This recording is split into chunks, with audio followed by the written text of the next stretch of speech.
All right, we're back. We're on page 101 of math analysis, and we're going to keep going with these weird sort of equation type deals that we can solve that look completely impossible to solve when you first take a look at them. So things that looked like this, we were able to convert them into 14 formulas. We got famous angles when we did it, and that's really useful, but it won't always be a famous angle. So what we're going to do is we're going to look into how we can deal with it when it is not a famous angle. And to do that, we're going to kind of go backwards. We're going to go from the nice thing to the ugly thing to see if we can better understand how it really works.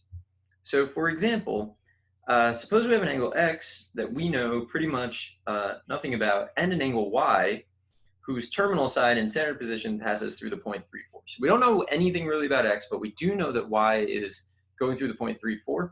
So what we can do is we can instantly figure out sine, cosine, and tangent, right? So the reason we can do that is we know that we can draw a triangle. You don't really need to draw a triangle, but this will be 3, this will be 4, this will be 5. So where did the 5 come from, though? 5 came from the fact that we just knew it, but we could have gotten it by doing 5 is equal to the square root of 3 squared plus 4 squared. That's going to be important because sometimes you don't just immediately recognize it and you need to calculate it. So it's the square root of basically the x coordinate squared plus the y coordinate squared. But I think I said that right. I don't really know. All right, so the sine of y is going to be 4/5, and the cosine of y is going to be 3/5. And then importantly, the tangent of y is going to be 4/3, right? Y over x, and in the y coordinate over the x coordinate. And what's useful about tangent, and has been all year and will be forever, is that we are given the x and y coordinates. We don't have to calculate those. We might get the hypotenuse wrong when we try to find it. We won't be getting these wrong because they're just given. So let's see what we can do. So if we go down here, and we're going to use the information that we have, right? So sine of x plus y would be sine x cosine y plus cosine x. It's like my brain got ahead of my hand. And then sine of y. So if we then substitute the values that we have, right? So we know, let's try to highlight in an intelligent way here. So the sine of y is 4/5. So when I see the sine of y, I'll make it 4/5. And then the cosine of y is 3/5. So when I see the cosine of y, I'll make it 3/5. So let's start with that. So we would have, so not necessarily in order, I'm going to rearrange it. 3/5 sine of x plus 4/5 cosine of x. This could be bigger. This should be equal to, okay, so what's going to be equal to? Well, we know that it's equal to the sine of x plus y. But we can figure out y, sort of, because we know the tangent of y up here is 4/3. I'm going to say that y is equal to the inverse tangent of 4/3. So this whole thing that I just wrote, I could say is equal to the sine of x plus what's y? So y is the inverse tangent of 4/3. This is like a super weird way to write it, except I rewrote it as a trig function of a single function, right? So it's a function of a single trig function. I don't know what the right way to say that is. There's only one trig function in there. I mean, there's an arctan, but that's a value. That's actually an angle. We just don't know what specific angle. We just know it's arctan of 4/3. So there's only one function. We went from 2 down to 1.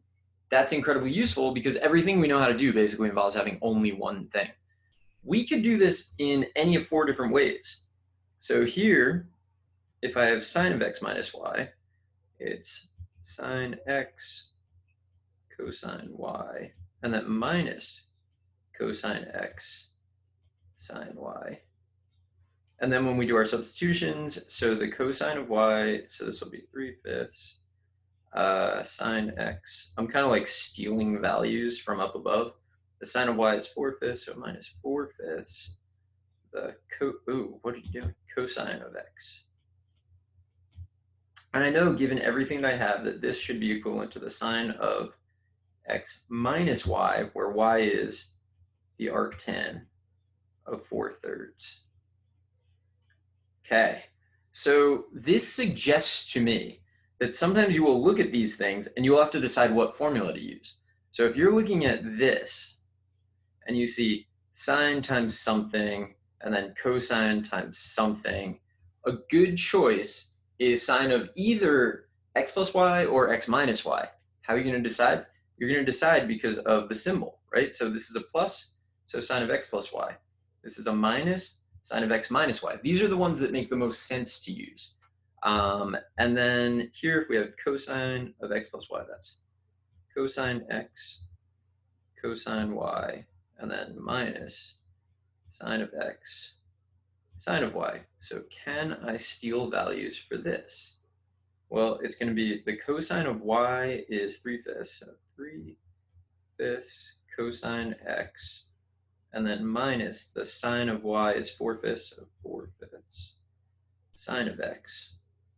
And if I had this, so notice the like 3/5 is times cosine this time. That's the first time that's happened. 4/5 is times sine, first time that's happened. The cosine with the variable is coming first, whereas in the previous ones, it came second. These are all things you're gonna have to decide what you wanna do, but this should be the cosine of x plus, and then it's the same thing here, tan inverse of 4/3, because cosine of y is 3/5 and sine of y is 4/5. So sine over cosine, 4/3.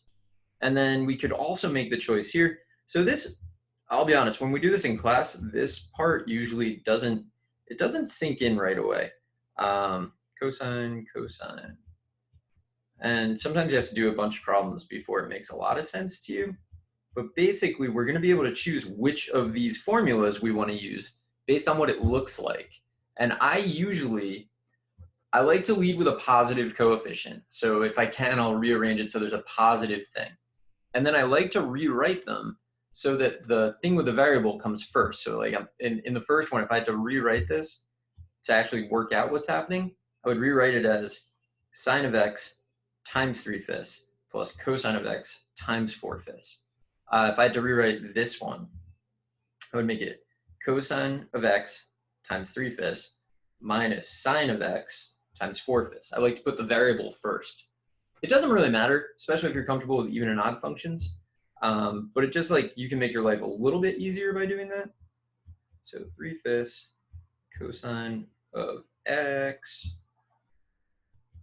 and then plus 4/5 sine of x, sine of x, and this should be the cosine of x minus y, which is arctan of 4/3. So this, it's a really interesting idea that you can do this. So what I'm going to do, actually, I think I'm going to see if I can get the calculator to do any of these, and if I can, good. Otherwise, I'm going to come back in the next video and just like do the next problem. So let's see if we can do it. So over here, I'll do a new document. This feels like a trig collect situation. So let's say t collect 3/5 sine of x plus 4. I don't know that it's going to be able to do this. Cosine of x for just do it. There we go. So now it didn't give us the same answer though. It didn't give us what we got. And that's kind of interesting. And we need to talk about that also. But what I'm going to do is I'm going to say that this is f1 of x. And I'm going to put in f2 of x. I'm going to put in what we got. We got the sine of x plus arctan of 4/3. And I'm going to graph both of these. So this is a strategy for when you get kind of like surprising results or you're not really sure. Look at this. Look at that. They're actually the same. So if I go back here, can I ask it if f1 of x equals f2 of x? Let's see if it says true. True. It found a different way because we could write it a different way. And we'll deal with that soon. But anyway, so trig collect can help you. Also graphing can help you. There's just a lot of things that can help when you're doing these things. The more technology you bring into it, the better off you are usually. So I'm going to stop this video here, and I will be back in the next video. We're going to do a problem. Then the whole next page is more problems. So don't worry, there's a lot of problems to come. So I will see you there.